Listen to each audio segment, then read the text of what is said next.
Shumë shpesh edhe studimet e kanë vërtetu që ekziston kolla e nervozës, njerëz të cilët janë të stresuar, a ndikon kjo për shkak frymëmarrjes, sa nuk e di si e shpjegon shkenca. Vet ngarkesa psiqike, vet stresi shkakton lirën një adrenalin ma tepër në organizmin tonë dhe shkakton një konstriksion, ngushtim.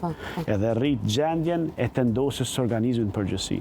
Në rastet kur kemi tendjeshmëri të rrugëve të frymëmarrjes, kur kemi një ngushtim natyral të rrugëve të frymëmarrjes, kur për shkak gjenetikës jemi më të ndjeshëm në rrugët e frymëmarrjes, patjetër edhe stresi, gjendja e përgjithshme shkakton ngushtim edhe nxit refleksin e kollës. Edhe është karakteristike se pastaj futet në një qark vicioz, sepse vetë kollitja e ul sasinë e oksigjenit.